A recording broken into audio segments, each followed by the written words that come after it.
Right. Here's a question to start us off. What if the biggest barrier to something really taking off, growing, spreading, making a real impact isn't the lack of money or even people not believing in it? What if it's just delay? Like, what if we're sitting on this incredible potential, this wildfire, just waiting for someone to say go? Today, we're doing a deep dive into something we're calling the multiplication mindset. We've gone through a whole stack of really interesting sources, a lot of them rooted in faith movements, actually, and they seriously challenge how we usually think about the way ideas or movements or even causes actually spread. That's right. And our goal here really is to pull out the key ideas on how this kind of profound exponential growth can happen. Not just by adding 1 plus 1 plus 1, Right. but by truly multiplying. We're going to look at why waiting, delaying can be the absolute biggest bottleneck, and how getting people involved immediately can spark what these sources, in their words, call a wildfire of faith. Yeah. But like you said, don't get hung up on the specific language. This isn't just some abstract spiritual thing. It's really about unlocking this kind of uncontainable potential in any project you care about. A team, a new idea, a cause, anything. Okay, yeah, let's unpack that. Because the material hits us right away with a pretty provocative question, doesn't it? What if the biggest thing stopping this kind of multiplication isn't people doubting it or pushing back, but just plain old delay? It's such a critical point Mhm. because I think we often operate under this assumption, this myth maybe. It's usually well-intentioned, but the new people joining a group or getting excited about an idea, they're often told, hang on, wait until you're ready before you share it, before you really jump in. Right, like you need some kind of certificate first. Exactly, as if you need this certain level of maturity or expertise. Mm-hmm. Like that's the ticket to entry for actually contributing. But what the sources argue is that this approach, even though it means well, it unintentionally creates this massive bottleneck. It just stifles the growth potential right from the start. It's a really vivid analogy they use, too. Picture this. A farmer harvests all this fresh seed, good seed, but instead of planting it, he locks it up tight in a storeroom, and he tells everyone, oh no, it needs to mature for years, can't touch the soil yet. Yeah, sounds absurd. Right, Yeah. completely. Seed is meant to be sown, not stored. And yet the argument is that's exactly what happens in so many areas, churches, nonprofits, maybe even business teams. We kind of hoard the new energy, the fresh ideas, waiting for this perfect, undefined, right time that maybe never comes. Precisely. And the fallout from that is pretty significant. You risk turning people who could be living testimonies, active, passionate contributors into just silent spectators. That initial buzz, that excitement, it just stalls. Opportunities slip away. Yeah. And I mean, look around. Speed and scalability shape almost everything today. Any movement, any organization really, can't afford to operate at yesterday's slow pace. What's really fascinating here is the core message, whether it's, a spiritual truth or a game-changing idea. It was never designed to just stop once one person gets it. It was meant to flow outward immediately. And what's your gut reaction to that? That delay is the main enemy, not lack of belief. Does that ring true outside of a purely faith context for you? Oh, absolutely. Think about a brilliant new tech startup or maybe a powerful documentary film. If the message was, okay, love the app, great, but wait until you've mastered coding before you tell anyone, or love the film, awesome, but take a film theory course before recommending it. Yeah, it would die instantly. Right. Its potential to go viral would be completely dead. It's that enthusiasm of the early adopter. Even if they explain it imperfectly, that's often the most powerful fuel.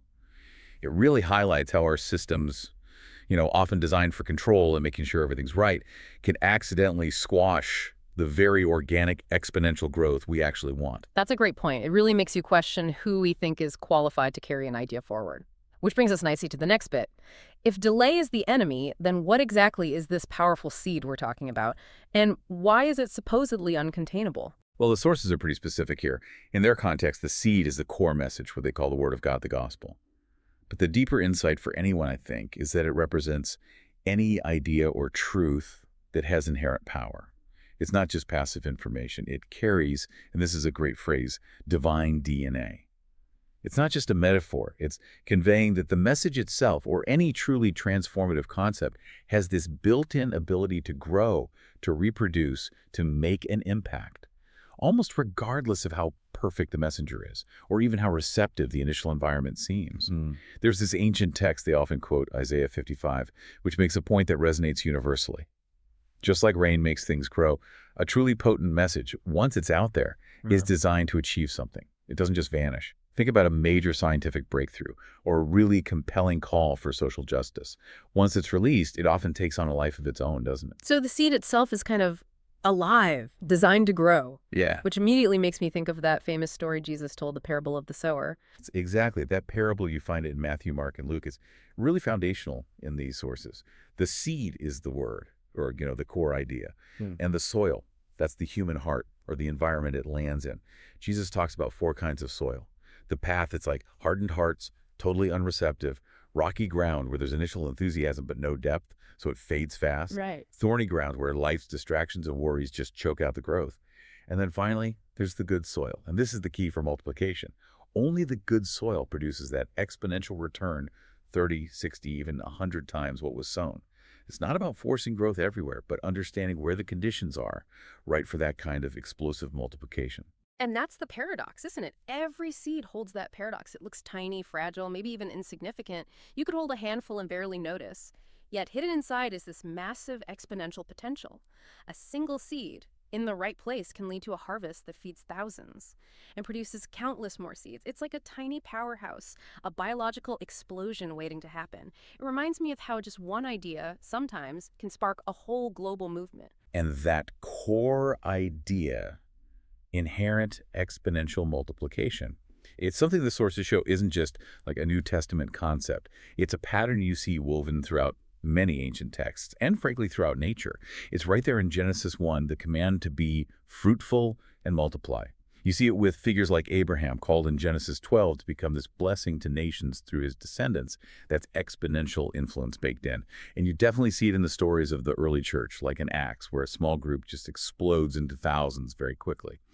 This pattern suggests multiplication isn't just a clever human strategy. It's more like a fundamental principle of growth, whether you see it as divine design or a natural law. Okay, so if delaying is the problem, and the seed, the core idea, is inherently powerful and designed to multiply, then who actually lived this out? What kind of people modeled this multiplication mindset in action? Who were these early pioneers who just didn't wait? Yeah, the sources give some really compelling examples of immediate mobilization. They consistently point out that some of the most impactful messengers, maybe call them early adopters or super enthusiasts today, they started sowing seeds immediately after they encountered the message. Like, take the story of the Samaritan woman in John chapter 4. Within hours of meeting Jesus, she literally drops her water jar, the symbol of her daily routine, and runs back to her town shouting, "Come see this man who told me everything I ever did." Oh, It was her raw personal story, so right? yeah. Not some polished theological treatise. And that alone sparked belief and curiosity in loads of people.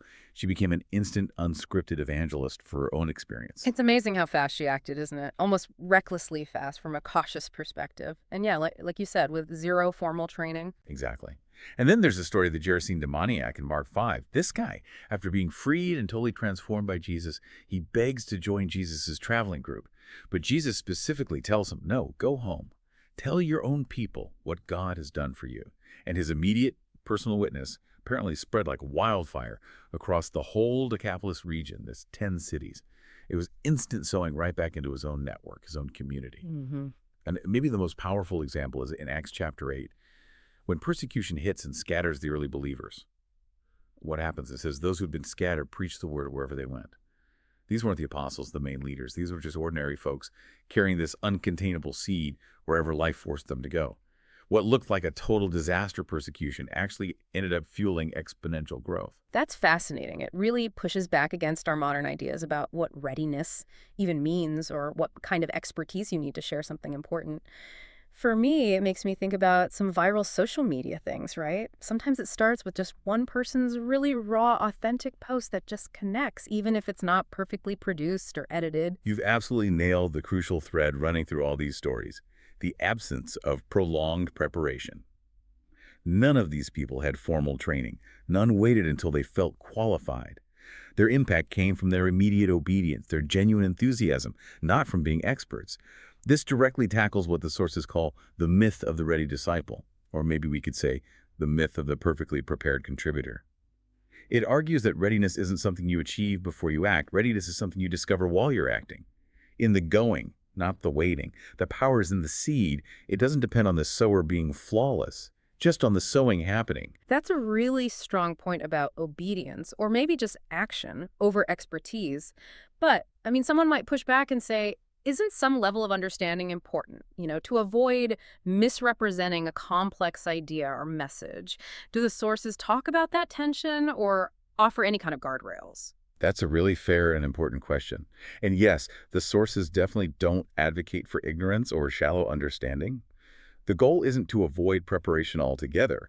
The shift is more about integrating learning and preparation into an active, outward-focused life. Instead of prepare then act, it's more like prepare as you act, and maybe even more crucially, prepare in order to empower others to act. Hmm. The safeguards aren't found in delay, but in things like deep, ongoing relational mentorship and learning together as a community, which actually leads us right into how they suggest we can make this practical today. Okay, right. Let's bring this home then. We've got these powerful kind of ancient principles about immediate multiplication. How do we make them resonate in our lives today? How do we move beyond just adding one here or one there to actually multiplying? Yeah, this is where the sources get really practical. They introduce this framework. They call it see one, do one, teach one. They describe it as the simplicity that multiplies and even the apostolic engine that drove the growth of those early movements. But honestly, it's just a highly effective, almost viral system for transferring skills and knowledge rapidly. You see it used in medicine, trades, lots of fields, not just spiritual contexts. Any team or organization could use it. See one, do one, teach one. Okay, that sounds pretty straightforward, pretty intuitive. Let's break that down. Absolutely. So first step, C1, demonstration.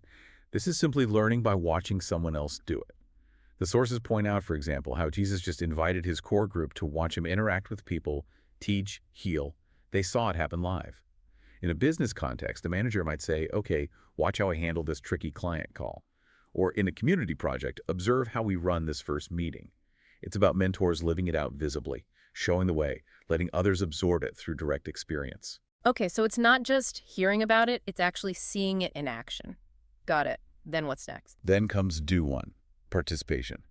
After you've watched, you jump in and do it yourself, usually with some guidance or support. So Jesus, after they'd watched him, he sent his disciples out in pairs to actually practice what they'd seen, even though they probably didn't feel fully ready. Right, learning by doing. Exactly. It's like an apprenticeship model. Obedience is the true teacher, one source says. Growth really happens when you take those steps, take those risks, maybe even make a few mistakes, but you've got that support structure. It's moving from just soaking it in passively to actually applying it actively. In an office, it might be the new person shadowing someone, then taking on a small piece of the task themselves, with help nearby. Makes sense. And then the final stage, teach one, reproduction. That's where the multiplication really kicks into high gear, isn't it? That's exactly right. This is the stage where you equip the person you just trained to now go and do the same thing for someone else, to complete the cycle. See one, do one, teach one. Jesus' final instructions were basically this: go make disciples, or in broader terms, go equip followers, go mentor people, teaching them to obey or do everything you've learned. It's designed to create this ongoing ripple effect. There's this key figure, Paul, writing to his mentee, Timothy, in a text called To Timothy. And in just one verse, he basically lays out 4 generations of this process. Paul taught Timothy should teach faithful people, and those faithful people should teach others. It's a clear blueprint for exponential leadership and skill transfer. Wow. Do teach rhythm. It's more than just a teaching method, isn't it? It really does feel like an engine for a movement. It's built on relationships. It's hands-on. And crucially, it seems like anyone could potentially do it, regardless of their official title or background. It kind of sounds like the ultimate onboarding process, actually. It absolutely could be. And the sources also give a pretty strong warning about what they call the tragedy of the broken cycle. This happens when seeing gets replaced by just passive listening, like sitting in lectures forever, when doing gets postponed indefinitely because of endless preparation or theorizing, and when teaching becomes something reserved only for the experts or the official leaders. Ah, okay. And the result, they argue, is what leads to this kind of consumer Christianity or clergy dependency. But in universal terms, it just means people become passive recipients. They consume the service or the information, but they don't see themselves as active participants or multipliers. They end up relying solely on the pros instead of stepping up and owning their part in spreading the idea or doing the work. It effectively sidelines most people from the core mission. So this really isn't just theory. It feels like a direct call to action for well, for everyone involved in something they care about, whether it's a cause, a team, a community. How do we actually live this multiplication mindset day to day? How do we shift from just adding one more person, one more task, to genuinely multiplying our impact? Yeah, it really boils down to a fundamental mindset shift, moving from thinking purely in terms of addition, one more church member, one more sale, one more volunteer, to thinking in terms of multiplication, which Hmm. means focusing on disciples, making disciples, or maybe clients referring new clients who then become referrers themselves, or volunteers recruiting and training new volunteers. Yeah. A multiplication mindset constantly asks, am I just doing the work, or am I equipping others to do the work and also equip others? Am I thinking beyond my own immediate impact, thinking generationally? Am I willing to let go of some control, trusting the process and the power of the idea itself? That's a big shift. Moving from focusing only on your own output to focusing on enabling everyone else's output too. What are some practical habits or rhythms the sources suggest for making that happen? They outlined about 5 key practical rhythms. First is sow generously. Basically, share the core idea, the message, your story, widely. Don't get too hung up on immediate perfect results from every single interaction, Yeah. every conversation, every testimony shared, every act that demonstrates your values. It's all sowing seeds.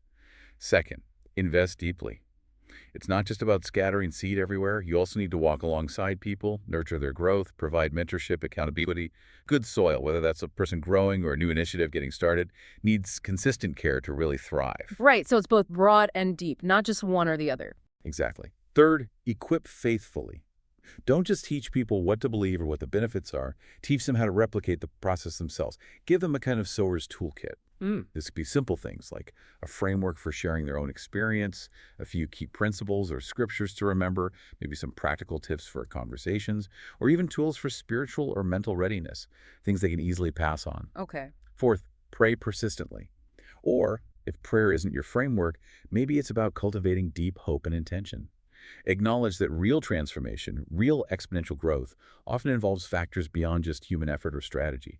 It's about creating the conditions, hoping for receptive hearts, working towards favorable circumstances, and trusting that the effort will multiply in ways you can't fully engineer. And finally, number 5 is live reproductively.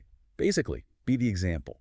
Model a life or a work ethic or a set of values that is actually worth imitating. Your own consistent example becomes one of the most powerful seeds that others can see, replicate, and then pass on themselves. Let's bring it right back to you, the listener, for a second. Think about your context.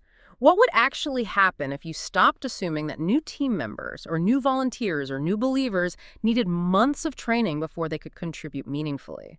What if instead you focused on equipping them right away to start doing something valuable and maybe even showing someone else how to do it? What if the very next person you mentor or train could turn around and start mentoring someone else within weeks, not years? Just imagine that cascade effect, the potential for exponential growth that could unleash.